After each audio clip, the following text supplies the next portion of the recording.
ஆண்டவா, அரசனை குழந்தையாக்கி குழந்தையை தெய்வமாக்கிக் கொண்டிருக்கிறாயே, இச்சிறு பெண்ணுள்ளிருந்து விடைகளை நீயே சொல்வது உண்மையானால் என்னுள்ளிருந்து வினாக்களை கேட்க வைத்ததும் நீதானே.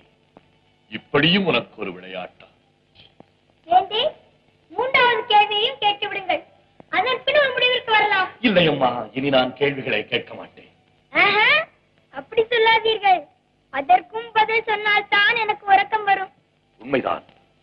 மூன்றாவது கேள்விக்கும் பதில் தெரிந்து கொண்டால் தான் உறங்கிக் கொண்டிருக்கும் என் உள்ளத்திற்கும் விழிப்பு வரும். அறியா திரும்பி போல வந்து பெரிய பெரிய தத்துவங்களை பேசிடும் அருள் வடிவே, இறைவன் என்ன செய்து கொண்டிருக்கிறான்? இதுதான் எனது மூன்றாவது கேள்வி. அரசே, இதற்கு நான் சரியான பதில் சொல்ல வேண்டும் என்றால் ஒரு நாளில் நான் மன்னனாகவும் நீங்கள் குடிமகனாகவும் இருக்க வேண்டும்.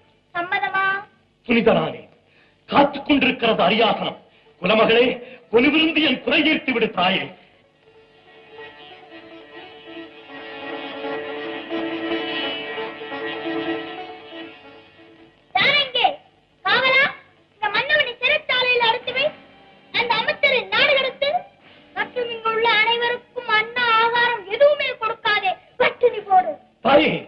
இதென்ன விளையாட்டு?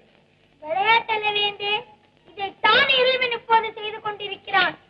என்னை மன்னனாக்கி உங்களை குடிமகனாக்கி இந்த ஒரு சில நாழிகையில் ஆண்டவன் இப்படி ஒரு நாடகத்தை ஆடிக்கொண்டிருக்கிறான். இப்போது புரிந்தவன் இறைவன் என்ன செய்து கொண்டிருக்கிறான் என்று. தர்மத்தின் தலைமகளே, தாயாகி தந்தையாகி ஞானத்தின் குருவாகி தனிப்பெரும் தெய்வமாகி ஒலியாகி ஒளியாகி அனைத்தும் ஓர் உருவாகி என் அஞ்ஞானத்தை அகற்றிவிட்ட அருட்கடலே, உனது திருவடிகளில் என் கரம் தாழ்த்தி வணங்குகிறேன். அம்மா, என் அறியாமையை மன்னித்து விடு. இறைவன் எங்கு இருக்கிறான், எல்லா இடங்களிலும் நிறைந்திருக்கிறான் என்பதை அறியாமல் குழந்தைத்தனமாக கேள்விகளை கேட்டுவிட்டேன். அம்மா, அதற்கு குழந்தை வடிவிலேயே வந்து என் குறை தீர்த்து விட்டாய். கோமகளே, என் ஆணவத்தை வென்று விட்டாய். அம்மா, என் ஆணவத்தை வென்று விட்டாய். இனி ஆண்டவன் தொண்டே பெரும் தொண்டாக மதித்து இரவு பகல் அவனை பாடி பணிபுரிவதே வேலையாக கொள்வேன். பரம்பொருளே, நோக்கும் இடமெங்கும் நீ இயன்றி வேறில்லை என நீக்கமர தெரிந்து கொண்டேன். மாறுபடும் சொல்லெல்லாம் புகுந்து பார்த்தால் உன் விளையாட்டின்றி வேறுபடும் கருத்தொன்றில்லை. வேதத்தின் நாயகா, எனக்கு ஆசி கூறி இறைவா, என்னை உன் திருவருட் செல்வனாக